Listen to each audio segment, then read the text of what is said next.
Okay, can you hear me okay? Okay. All right. Hey, looking forward to obviously looking forward to this is an incredible time if you're a college basketball fan, player, coach. It's an incredible time of the year. It's a party that not everybody gets an invitation to, and we recognize that. And I'm happy for our guys that they get to play meaningful games here in March, and they've certainly earned the right. We were not sure on what our seating was going to be. We anticipated it probably would be somewhere in that range, but for us to now be an NCAA tournament team 5 straight years, when you include the COVID year when we were going to be probably a 5 or a 6 seed, depending on how the Big Ten tournament went. There's only been one other stretch since 1965 in Ohio State basketball history that's been longer than that, and that was Thad went 7 straight years.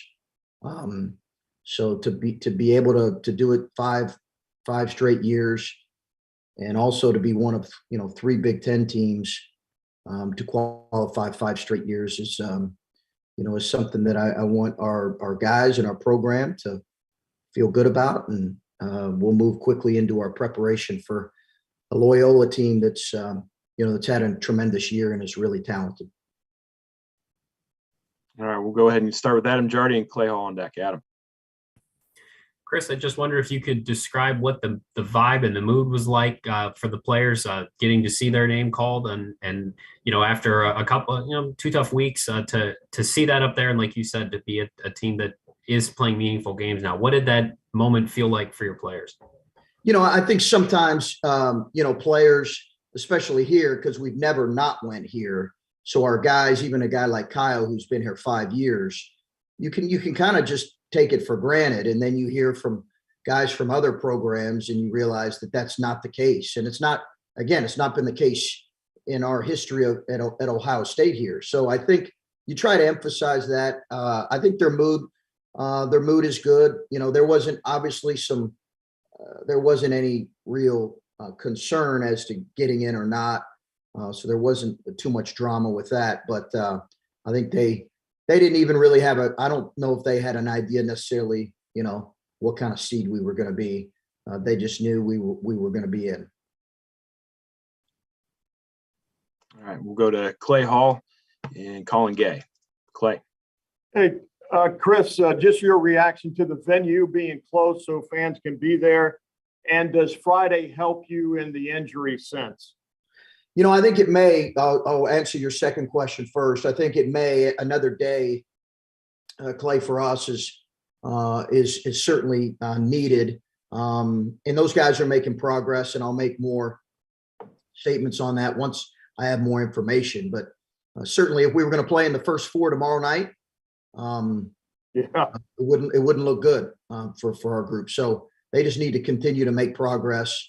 As far as the venue, love the fact that it's 3 hours from Columbus, or I believe that's the case. So love the fact that it's close for our fans, and we'd love to see them on Friday, whatever time we play. Thank you. All right, and we'll jump to one from Colin Gay and then Steve Hellwagen. Colin. Hey, Chris, you said before the Big Ten tournament how you wanted your guys to get better over the course of this past week and get healthier. I mean, do you feel like you guys kind of hit that reality heading into this tournament, or where do you guys kind of stand in those kind of 2 aspects, those 2 goals? Yeah, I think, healthier and a little more rested for sure. I think better will determine kind of our practices these next 3 days. I think we'll have a better feel for that. Depending on the practice we have. We went today, but we went relatively light, and we won't do a whole lot tomorrow. Our guys will do some skill workouts, but I think that'll be determined the rest of this week.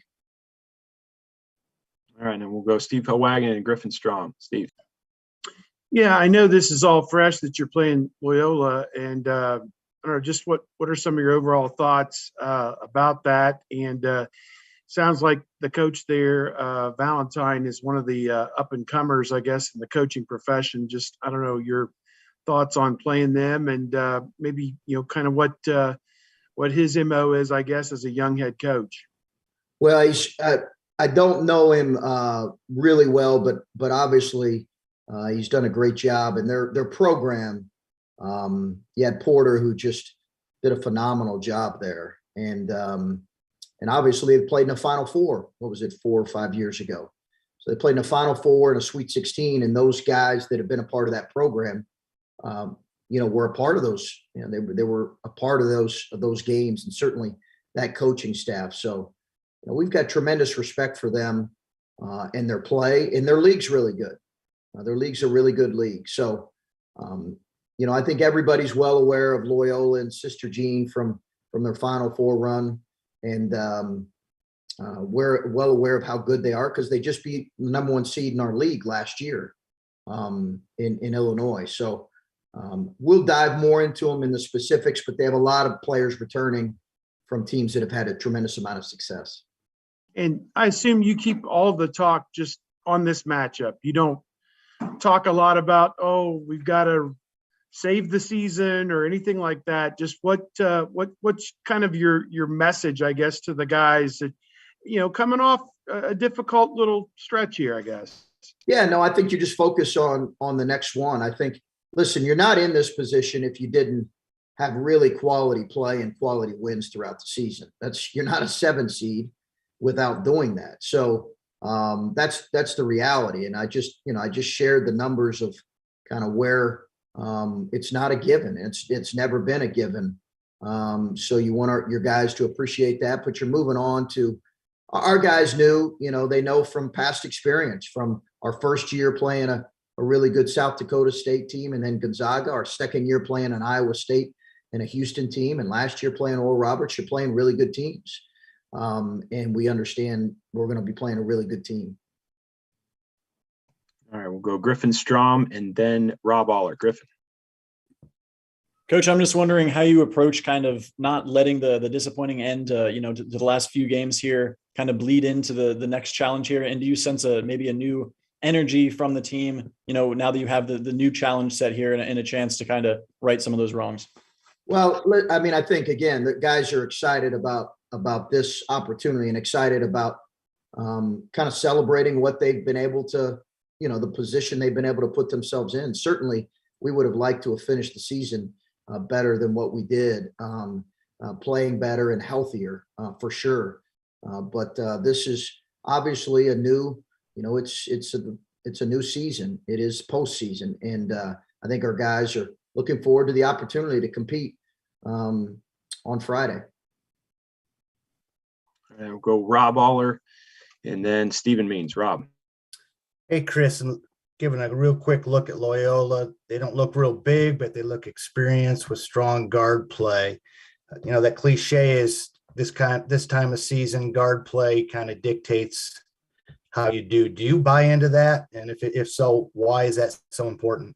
Just the ball's in their hands so much, Rob, and they dictate so much of the game with guards in general. It's harder to initiate offense with a big guy than it is a guard. So I think that adage is true and real. And for us, we're aware of their guards, just again because you've seen them on that stage for a number of years. So I think I've not had a chance to look at their roster backwards and forwards, but I did watch last year their tournament win over Illinois. I did have a chance to watch that, so I'm familiar with some of their personnel. All right, and then we'll go our last 3 here. I want to get Coach out to get started on prep. We'll go Stephen Means, Bill Landis, and Adam King. Stephen. Chris, I know Zed was game time decision before the Penn State game, and I don't even think Kyle was there with you guys. I don't know, how close was Zed to maybe playing in that Penn State game? And is Kyle with the program still right now? Yeah, Kyle was in the back. Yeah, he was in the locker room. Yeah, he was Okay. in the locker room. So sometimes just the noise and everything, and he just likes watching it in the back. So we gave him that. Zed could have played, but he would not have been near full strength, and his ankle might have prevented him from being able to play this week even. So I think at the end of the day, it was a choice you make. Right or wrong. It just was kind of a choice we made with the medical staff that he was going to sit that one out. All right. And last two from Bill Landis and Adam King. Bill. Chris, you mentioned at the top there the 5 straight tournaments and kind of how that should never be taken for granted. It's also, I don't think it's ever been this long that Ohio State hasn't advanced, past the first weekend either. And I know that's not all your tenure, but I'm just kind of wondering how that frames your mind at all. And like you talked last year about taking that step forward, and not saying you need to guarantee a Sweet 16 berth or anything here, but just how does that kind of frame your mind as you go into this tournament? Yeah, I mean, I think it's something you're always aware of when I've obviously my last year at Butler, we coached in a Sweet 16. It's an incredible experience to be able to get through the first weekend and move on to the next opponent. North Carolina beat us that particular year. I think, and they went on to win the national championship. I just think all in all, I think our focus is on kind of the nuts and bolts of trying to improve in those areas we have to improve in, Bill, and the rest of it, will take care of itself. That's really our focus right now. We're not necessarily talking about, anything other than that right now. And I don't know if this has been explicitly said anywhere. There's no chance Justice plays, right? He's done for the year. Yeah, no, I should probably go ahead and we should probably go ahead and put a statement out, but I'll just leave it at we do not anticipate him playing on Friday. So. All right, we'll go with Adam King. Adam. If there's a couple more, I can maybe do a couple more. All right, we'll get Adam King and Doug Lees-Maurice then. Adam. Coach, obviously last year you guys are a 2 seed. Things don't go the right way in the first round. Is there a different mindset coming in as a 7 seed, as a lower seed? And is there a mindset after coming off that anything can happen in the tournament and, just go and do your job, seeing what happened last year? Yeah, no, I think that's a realization that kids understand if they've been a part of a game like that, where they've been a part of an upset, whether it's in the regular season or in the postseason. You realize how quickly something like that your season can be over. You also realize how good other teams are that you may not be familiar with, you may not see on a regular basis. They're older typically, as was that team. They've typically played for a number of years together, typically as that team was, as the Loyola team we're playing now, older, experienced guys that have played together for a number of years. So, hopefully that helps inform our guys in terms of what to expect even more. But I know our guys have great, they have great respect for everybody that's in this tournament. It's just unique because we haven't had a ton of guys on our roster that have played because of the COVID year. When obviously we would have been in it, but it's, I think that experience is helpful. Is there any part of you that talks to the guys about the fact that while you don't have a 2 or a 1 or a 3 next to your name, anything can happen here? Well, we've had those conversations. We had those, we owned last year. We had those conversations during the summer. We talked about it.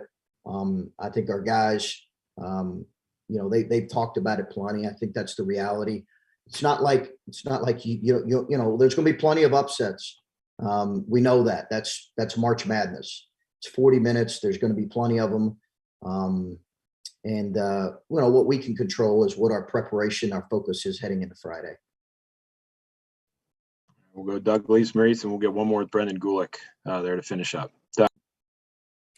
Hey, Chris, I know you've talked about this, but again, the idea that all 5 years for you've had 5 NCAA tournament teams here.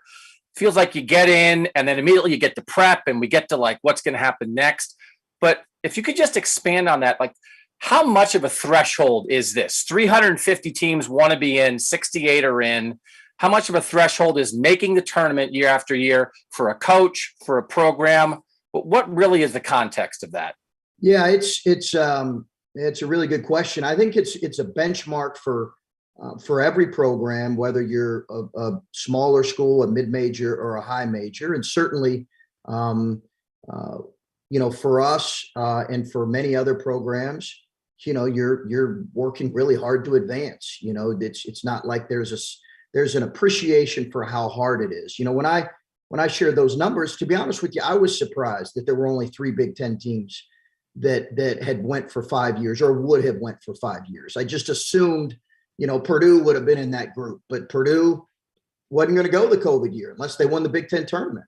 I just assumed that Wisconsin would have been in that group, but Wisconsin didn't go, I think, our first year. So there's assumptions, I think, that are made. And you can rightfully assume, I mean, Tom's, I don't think he's went every year in the last 25 years. But so there's an appreciation for that. And then obviously a real hunger, to advance and to play well. And I think that's the challenge. But every coach will tell you he wants to get in this big party that you only get an invitation to, or you earn the right to through your conference tournament. And, I've had our guys share, they have come from other schools, share experiences of what it's like to either be on spring break on Selection Sunday, or back home with your family on Selection Sunday, or just, you kind of avoid it because it's out there and you got buddies who are playing in it, but you're not going to be in it. It can be a miserable experience for kids. And, we've had a difficult stretch, so we wanted to enjoy this moment and then move to working towards Loyola. All right, and then we'll finish up with Brendan Gulick. Brendan. Coach, thanks for taking some time with us. Just want to ask you about the strength of schedule you guys have had this year. You told us a lot at the beginning of the year that you thought you put together maybe the hardest schedule that you guys had ever put together, during your tenure here. I'm just wondering if you think about, where the team is today, the opportunities officially here, you're playing in March Madness, what you get in the league every year, but how much gratitude, do you have, or does the team express to each other about, hey, we played Duke already. We played some of these teams that, we really expected were going to push us to get ready for moments like this. I think, our guys, they know that they played a challenging league schedule and a challenging non-conference schedule. And then we do that every year for a reason. And to be honest with you, I may change my philosophy. I mean, I don't know. I look at some of the metrics behind some of these things, and wins really do matter. I'm going to have to look at that in the off season, but at the end of the day, I think, we did try to challenge ourselves, and we took a couple on the chin there in the non-conference and certainly at the end of the conference season. But, that doesn't that guarantees you that I think you're weathered a little bit as a group. But it doesn't guarantee you anything, because we know, again, we're playing a really good team on Friday. So I think it helps that you've been tested. I think it does weather you some, but you got to play well, on opening night. All right. Coach, thank you. Appreciate it. Okay, guys. Thank you.